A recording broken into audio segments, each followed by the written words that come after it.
इसके बाद जो है हमारे पास नेक्स्ट टॉपिक हमारा कि कैसे हम इस गैल्वेनोमीटर को जो है,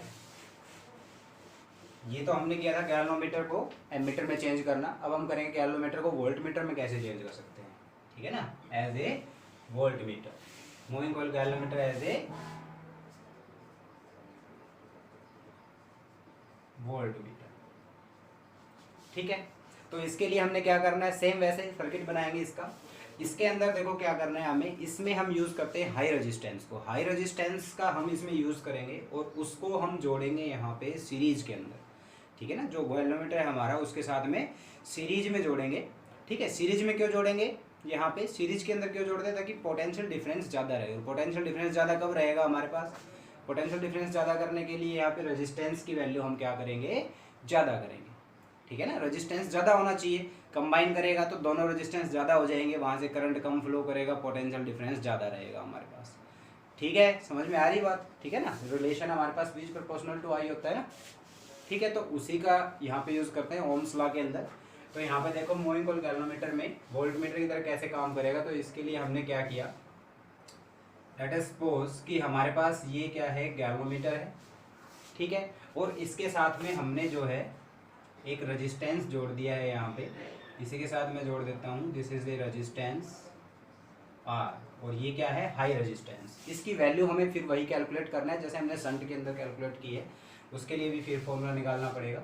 और ये हमारे पास जो कंप्लीट सर्किट है ये बिहेव करेगा एज ए वोल्टमीटर। किसकी तरह बिहेव करेगा, एज ए वोल्टमीटर बिहेव करेगा हमारे पास। ठीक है ना, तो इसमें से जो करंट हमारे पास फ्लो करता है वो कितना करंट फ्लो करेगा, आई जी करंट फ्लो करेगा। इसमें से एक ही करंट, क्योंकि सीरीज के अंदर है तो करंट सेम रहेगा, तो इसमें करंट आई जी करंट हम मान लेते हैं कि यहाँ पे आई जी करंट जो है वो फ्लो करता है हमारे पास। ठीक है ना, दिस इज द कि आई जी करंट यहाँ से ये क्या कर रहा है, फ्लो कर रहा है। ये हमारे पास हो गया पॉइंट ए, ये पॉइंट हो गया बी। सेम उसी तरह से करना है।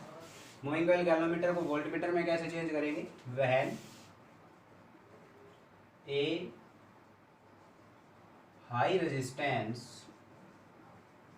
वायर लिख सकते हो आप या सीधा हाई रेजिस्टेंस लिख के छोड़ सकते हो, when A high resistance is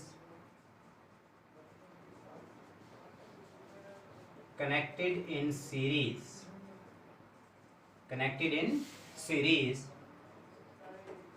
with the galvanometer।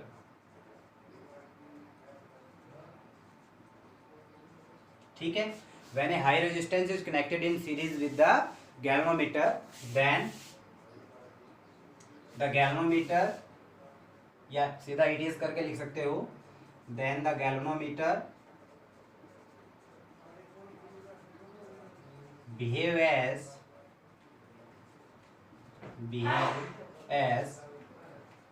Voltmeter. Behave as कह सकते हो या कन्वर्टेड इनटू वोल्टमीटर कह सकते हो। ठीक है ना, एक ही बात है। तो इसके लिए हमने करना है, और इसके लिए देखो ये करता क्या है, ये क्या करेगा, पोटेंशियल डिफरेंस को मेजर करेगा। ठीक है ना, तो पोटेंशियल डिफरेंस को मेजर करेगा यहाँ से, तो उसको निकालने के लिए कि हाउ मच, ये रेजिस्टेंस की वैल्यू कितनी है हमारे पास। अब हमारे पोटेंशियल डिफरेंस हम क्या चाहते हैं कि भी ज़्यादा से ज़्यादा पोटेंशियल डिफरेंस को क्या करे, मेजर करे। ठीक है ना, तो उसके लिए हमें रेजिस्टेंस की वैल्यू निकालनी पड़ेगी, भाई कितना रेजिस्टेंस यहाँ पे डालेंगे। अब ये जो है वोल्टमीटर की रेंज जो है, अब यहाँ पे इस आर का क्या मतलब है, जहाँ पे एस का जो मतलब था वही आर का है। जैसे देखो एस का जो मतलब था कि भाई एस हमने क्यों लगाया था, यहाँ पे जो शंट रेजिस्टेंस लगाया था, जो लास्ट वाले एक्सप्रेशन में शंट रेजिस्टेंस का यूज़ किया था हमने, तो शंट रेजिस्टेंस का यूज़ क्यों किया था, वहाँ पे उसकी वैल्यू कितनी होनी चाहिए वो डिपेंड करता है कि हमारे पास जो एमीटर है, हमारा जो एमीटर है उसकी रेंज कितनी होनी चाहिए, वो कितना करंट मेजर करे। ठीक है ना, कितना करंट वो मेजर करे, तो उसके हिसाब से हमने जो है उस रेजिस्टेंस की वैल्यू लेनी है। ठीक है, इसी तरह से सॉरी इसके अंदर आएगा कि वोल्टमीटर जो है हमारे पास वो कितनी रेंज तक जो पोटेंशियल डिफरेंस है वो मेजर करे, कितनी रेंज तक पोटेंशियल डिफरेंस मेजर करे। उसके लिए क्या करना पड़ेगा कि ये रेजिस्टेंस कितना लगाएं। ठीक है ना, तो इस रेजिस्टेंस, कितना रेजिस्टेंस लगाना है ये वैल्यू हमें निकालनी है। ठीक है, टू कैलकुलेट, यहाँ पे to calculate value of R, let Ig be the current flow through circuit G be the galvanometer resistance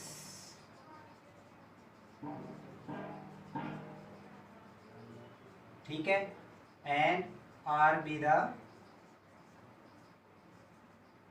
high resistance, जिसकी वैल्यू हमें निकालनी है, ठीक है ना। तो ये निकालना है हमें। तो यहाँ पे फिर वही वैसे ही करेंगे, सेम जैसे हमने उसमें किया था।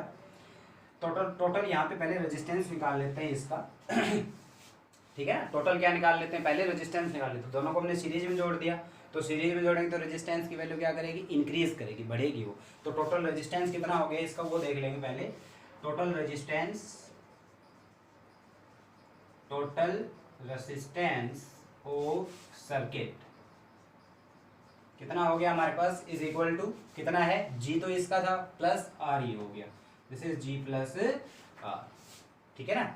अब हम क्या निकालेंगे इसके अंदर, पोटेंशियल डिफरेंस, ठीक है ना। पोटेंशियल डिफरेंस कितना हो गया, अब ये निकालेंगे। The potential difference between A and B कितना हो जाएगा हमारे पास, पोटेंशियल डिफरेंस इज V। हमने कितना माना है, V मान लेना है इसके अंदर कि हमारे पास जो पोटेंशियल डिफरेंस इसके अक्रॉस हमने जो अप्लाई किया है वो कितना है, V किया है, ठीक है। तो V इज इक्वल टू हमारे पास कितना आ जाएगा, this is equal to according to formula Ohm's law के according V is equal to क्या होता है हमारे पास, RI, ठीक है ना, या IR कह सकते हो। तो यहाँ पे करंट कितना फ्लो करता है, IG करंट, और R कितना है, G प्लस आर, क्योंकि टोटल रेजिस्टेंस लेंगे, कंप्लीट सर्किट की बात हो रही है, टोटल रेजिस्टेंस लेंगे G प्लस आर, ठीक है। तो यहाँ पे निकालना क्या है, हमने R की वैल्यू निकालनी, तो R निकाल लेंगे यहाँ से। R कैसे निकालोगे, देखो यहाँ से क्या करेंगे, इसको मल्टीप्लाई कर लो दोनों साइड में, या फिर इसको इधर ले आओ सीधा। This is V upon I G is equal to G plus R, and R is equal to हमारे पास क्या हो जाएगा, V upon I G minus G, ठीक है। ये वैल्यू आ गई हमारे पास। और टोटल रेजिस्टेंस कितना हो जाएगा इसका यहाँ पे, एंड टोटल रेजिस्टेंस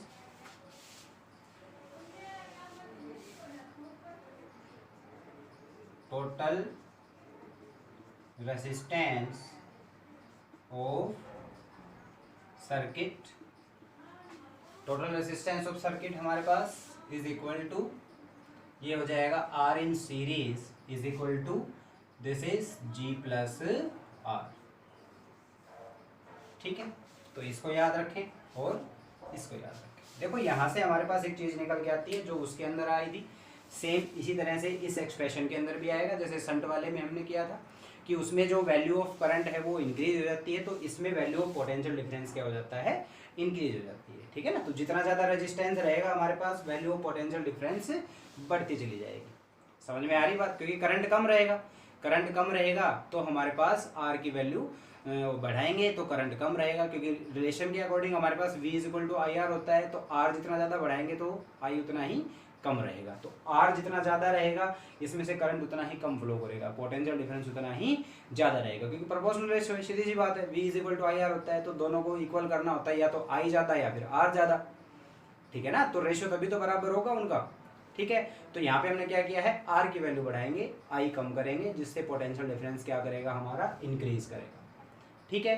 तो ये चीज़ यहाँ पे करनी है। तो इससे भी हमारे पास क्या होगा, जो इसके अंदर पोटेंशियल डिफरेंस पहले मेजर करता था इस गैल्वेनोमीटर के अक्रॉस, जब हमने ये नहीं जोड़ा था उस टाइम पे, इसका जो पोटेंशियल डिफरेंस था उस वैल्यू से इसको जोड़ने के बाद इसका जो पोटेंशियल डिफरेंस है उस वैल्यू के क्या है, बहुत ही ज़्यादा कम है वो, ठीक है ना। यानी कि पहले जो पोटेंशियल डिफरेंस था G के अक्रॉस, और अब जो पोटेंशियल डिफरेंस है हमारे पास टोटल सर्किट के अक्रॉस, वो जो पोटेंशियल डिफरेंस है जो टोटल सर्किट के अक्रॉस है वो क्या है, ज़्यादा है देन किससे, पहले वाले से, जो हमने across the G potential difference निकाला था उससे वो क्या है, बहुत ही ज़्यादा है, ठीक है। यानी कि जो वैल्यू हमारे पास पोटेंशियल डिफरेंस के वो क्या हो जाती है, बढ़ जाती है। यानी कि जो गैल्वेनोमीटर पहले पोटेंशियल डिफरेंस जितना मेजर कर रहा था, अब वो उससे ज़्यादा पोटेंशियल डिफरेंस मेजर करेगा, ठीक है। और ये पोटेंशियल डिफरेंस और करंट जो ज़्यादा मेजर कर रहा है, ये कैसे हो रहा है पता है इस चीज़ में, क्योंकि देखो डिवीजन जो है वो तो चेंज हो नहीं रहे, गैल्वेनोमीटर आप सभी ने देख रखा होगा, इस टाइप से होता है हमारे पास, इस टाइप से होता है, जितना डिफ्लेक्शन इधर होता है उतना डिफ्लेक्शन इधर होता है,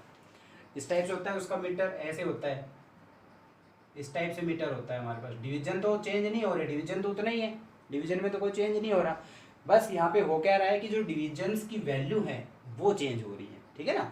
मान लो इस डिवीजन की यहाँ से लेके यहाँ तक की वैल्यू पहले 1 थी, अब इस रेजिस्टेंस को लगाने के बाद इसकी जो वैल्यू है वो क्या हो गई, बढ़ के हमारे पास कितनी होगी, मान लो 2 हो गई, 1.5 होगी, जो भी होगी, लेकिन इंक्रीज हो गई पहले से, ठीक है ना। तो यही चीज़ें होती हैं, डिवीजन की जो वैल्यूज़ हैं वो इंक्रीज हो जाती हैं, जिससे कि वो ज़्यादा मेजर करता है, ठीक है। समझ में आ रही बात, ठीक है ना।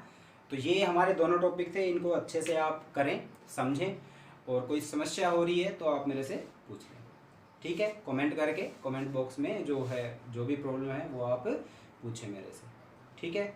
ओके।